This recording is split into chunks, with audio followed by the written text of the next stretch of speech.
ఉప ఎన్నిక బరిలో కాకతీయ యూనివర్సిటీ విద్యార్థి ఉద్యమ నాయకునిగా జేఏసీ నేతగా అనేక సమస్యలపై తెలంగాణ రాష్ట్రం వచ్చిన తర్వాత 10 సంవత్సరాల బీఆర్ఎస్ ప్రభుత్వంలో కానీ ఆ తర్వాత అంతకంటే ముందు తెలంగాణ ఉద్యమంలో కానీ చాలా కీలకంగా పనిచేసినటువంటి వ్యక్తిగా ఇవాళ పట్టభద్రుల ఎమ్మెల్సీ స్థానంలో పోటీ చేయబోతా ఉన్నా. ఇవాళ తెలంగాణ రాష్ట్రంలో గత 10 సంవత్సరాల కాలంలో బీఆర్ఎస్ పాలకులు ఏ విధంగా ఈ రాష్ట్రాన్ని దోచుకున్నారు, విద్యా వ్యవస్థను ఏ విధంగా నాశనం చేసిండు, విద్యార్థులకు యూనివర్సిటీలను ఉపాధి లభించకుండా ఎట్లా దోచుకున్నారనే విషయంలో ఇవాళ వాళ్ళు నియమించినటువంటి వైస్ ఛాన్సలర్ కాడ నుంచి మొదలు పెడితే అధికారులు కూడా అవినీతికి పాల్పడతా ఉంటే టీఎస్పీఎస్సీలో అనేక అవినీతి ఆరోపణలు జరిగి విద్యార్థులను గ్రూప్ 1 నోటిఫికేషన్ క్యాన్సిల్ అయితే ఏదైనా కూడా ధర్నాలు, రాస్తారోకోలు 24 గంటలు ఇంటూ 7 లెక్క ఇవాళ 365 రోజులు సంవత్సర కాలం పాటు విద్యకు దూరమయ్యి మరి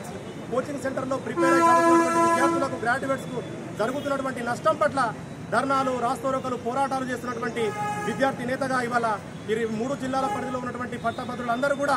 ఒక 15 సంవత్సరాల యూనివర్సిటీ, ఇది ఒక గ్రాడ్యుయేట్స్ను ఉత్పత్తి చేసే కర్మాగారంగా కాకతీయ యూనివర్సిటీ ఉన్నది. మరి గ్రాడ్యుయేట్స్ యొక్క సమస్యలు, గ్రాడ్యుయేట్స్ యొక్క హక్కులను ఇవాళ కాలరాస్తూ పాలకులు కేవలం ఎలక్షన్స్ వచ్చినప్పుడే మా బాధలు వాళ్ళ ఏదో సమస్యలను పరిష్కరిస్తామని చెప్పి ఎక్కడా పరిష్కరించకుండా ఇవాళ అనేక మభ్యపెడుతూ ఇవాళ వాళ్ళ అవకాశాలను తడుకున్నటువంటి పరిస్థితి మనం చూస్తూ ఉన్నాం. వీటన్నిటినీ ఇవాళ తీర్చాలంటే చట్టసభలలో మరి యువతరం రావాలి. ఇవాళ మాలాంటి పోరాటం చేస్తున్నటువంటి నాయకులు, విద్యార్థి సంఘాల లీడర్లుగా చలామణి వాళ్ళు ఎవరైతే ఉన్నామో అన్ని సమస్యలు మాకు తెలుసు కాబట్టి మాలాంటి వాళ్ళు వస్తే ఇవాళ చట్టసభలలో మేము మాట్లాడే మా హక్కులను సాధించుకునే అవకాశం ఉంటుంది. కాబట్టి ఈ నియోజకవర్గాల్లో ఉన్నటువంటి పట్టభద్రులందరూ కూడా గమనించి పట్టభద్రుల అవకాశాలను మనం సాధించుకునే విధంగా నన్ను ఆశీర్వదిస్తారని చెప్పేసి నేను ఎన్నికల్లో ఒంటరిగా బరిలోకి దిగుతా ఉన్నా. స్వతంత్ర అభ్యర్థిగా ఒక యువకుడు యూనివర్సిటీ స్థాయిలో ఉన్నటువంటి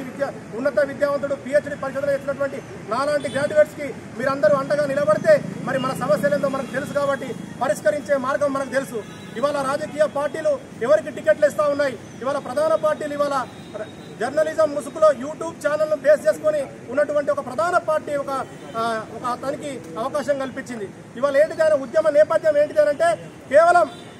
ఏదైతే మాలాంటి ఉద్యమకారులు, విద్యార్థులు పోరాడుతున్నారో ఆ సమస్యలను తెర మీద ఒకసారి చూయించి ఆయన అనేక అవినీతి అక్రమాలకు పాల్పడ్డ సంగతి మనందరికీ తెలుసు. కాబట్టి దయచేసి గ్రాడ్యుయేట్స్ మిత్రులందరూ కూడా గమనించి మరి మన అవకాశాలను మనం సాధించాలంటే ఇవాళ మనలాంటి ఉండాలనే ఆలోచనతో నేను ఇవాళ బయటికి వస్తా ఉన్నా. మీరందరూ